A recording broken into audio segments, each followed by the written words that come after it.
Hi and welcome to part 9 of Let's Play Brutal Mario. I'm Ben. Hi, we're the Timeshitters. And you know I'm this, Jack. You've watched 8 parts of Brutal Yeah, Mario. well, if you don't know who we are by now, hey. See, I don't do I don't decide what I'm going to talk about in relation to what game we're recording, so I won't have a continuous narrative or whatever over Brutal Mario games. It's just whatever order we record them in and whatever I fancy saying. Fair enough. So, just to sort of give an overview of this level, this is Fort of Gravity.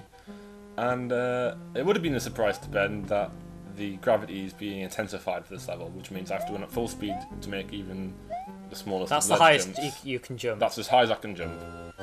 Which anyone who's played any, or even seen our previous videos will know that's ridiculous. But now, that is my normal jump, what I'm doing there.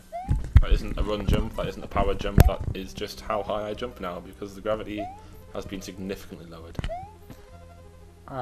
So, were you going to explain... I suppose we should, like, I do like it when you see this blind, but at least for this part, at least for this level, you know... Are we going to give the reason? Should we? I'm not sure I want to.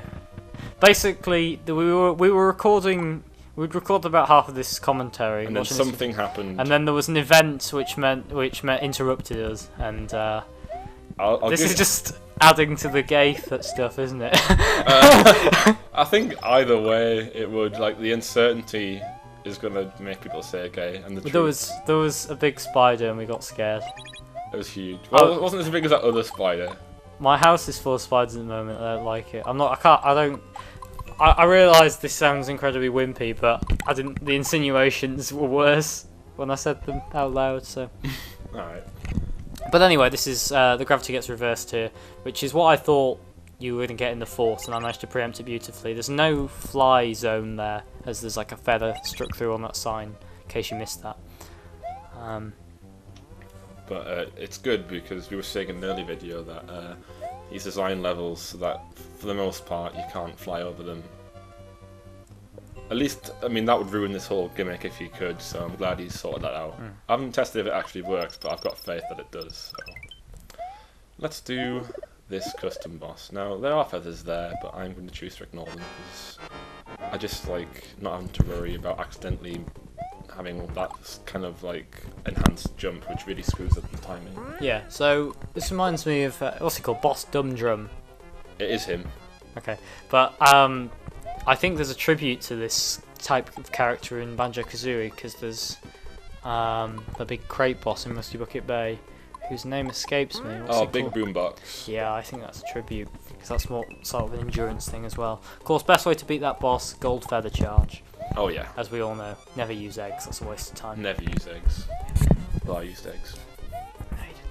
So this is, again, it's sort of an endurance thing, a good tribute. Like, this is the problem with not knowing where a lot of these bosses are from, is, how did you one-hit him there? You see, trucks have what I like to call 5 HP. In that, Had you bulleted him before? I bulleted him a couple of times. Well, they got 3 HP, so I bulleted him twice, and then I jumped on him, so that did it. Three bullets doesn't kill a No, charge. it's 5, but I think 2 means that if you jump on him again, it'll do it. Now, you got to watch out here, because if Dumb Drum hits the floor, it quake stuns you if you're standing there, so you have to do this weird pogo stick hop thing. That's it. No more him coming down. He's just going to come sideways now. Oh god, that was stupid. That's painful to watch. I don't know, I think the hitbox on him is... Well, that was definitely my fault, but... Now, you got 2 flowers out of that. Now, do you remember the pirate Kremling boss dropped a flower? Yes. He actually drops 2 flowers, just directly behind each other. Oh, okay. So you can barely tell, but... So it wasn't glitching out? No, it always happens that way. It's basically saying, you've got this far on the boss, I'll give you an extra 2 hits, kind of thing. Fair challenge, that's what we like at Timeshitters. Yeah, because I've played... Oh god, I almost died there. But I've played many other ROM hacks, and the levels are just far too long to justify you do them. Even with the halfway point, half the level's just a bit too much. Yeah, I agree. But this, I think it's got it pretty much right. Although Mirror Fort was a bit long, I think. But hey ho. Like, if you've got that many ideas, make a new level out of it. You know what I mean? Yeah. Make a whole world themed around those. Make it like number 2 or something. So presumably this is you getting that secret door we missed. Yeah, there's another red door. I love the boss. How the boss doors look in this game. It's so satisfying. They're so big and horrible, aren't they? It's great.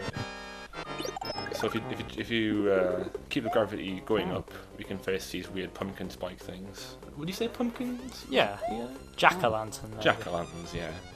Call them in the Americas. The Americas. What am I talking about? So the thing with this is that there are 2 of them, and they shut up. All right, I was gonna carry on, and they take 3 hits each, but the gimmick is you have to defeat them simultaneously. Well, not exactly at the same time, but in one of their flyovers. They have to, yeah. So basically what that means is you have to get them both down to 1 hit each, and wait for them both to emerge from the bottom and drill into where you're standing at the top, and then bounce off them both. But this is quite aggravating because to do this, they both have to come from the bottom at the same time, and they rarely do that. So that green one is now a fresh one, and it counts as a brand new one. So I've got them both on 1 health again, but I'm just getting irritated. Just to show this off again, that new green one, again, had 3 hits worth of HP when it entered the level.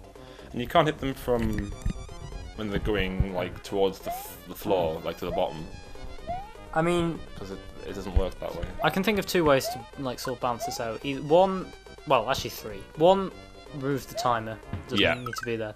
2 would be make a clear pattern, so every 3rd pass or whatever, it's both from the bottom. Or 3 would be allow you to switch gravity at any time. That would be helpful, actually. Even then, that would be quite difficult to get them both in 1 pass. True. But not, you know. But I feel more in control. Yeah, definitely. So, Fear of Monday. Was that a reference to anything? Not anything obvious in the level. I mean, is it like a reference to a film or whatever? The first thing I thought of was I don't like Mondays. But, I don't know. The Boomtown Rats song. That's it, yeah. I once had an assembly in school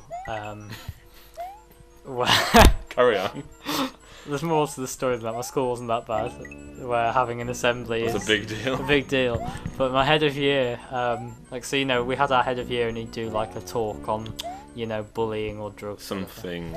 And leadership. he played the entirety of that song. And before the assembly started. Yeah. And they always did that kind of nonsense. And I just play a song.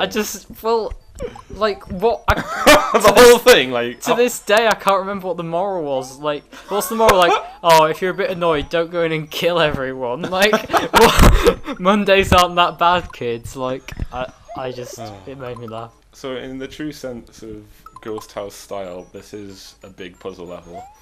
And it's, sorry, you're going to say something. Well, I was just going to repeat the commentary I gave in the last video before I was interrupted by a big spider. I was basically saying that one thing I like about this ROM hack is he executes everything very well. You get good music, good graphics, no falling through walls.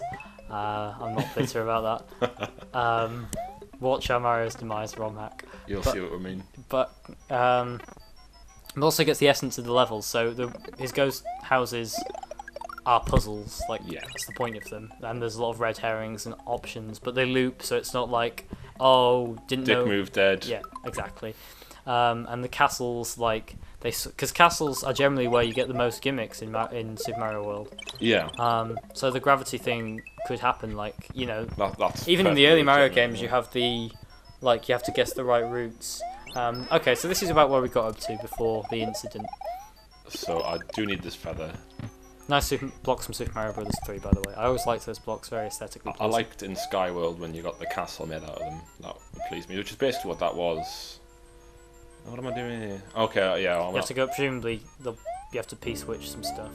Oh, yeah, I wanted to show off that I can't do that, because I thought maybe, I'd do the same thing again, I'd end up in that same room, I'd land on the bridge I just activated by flipping that switch, I'd be in that door, Bob's your uncle. So, presumably, we need to P-switch to get a door up there. I need to find a new P-switch, basically. And there's one in there. But you can't get in there. I can't get in there, but hey, I've got a cape.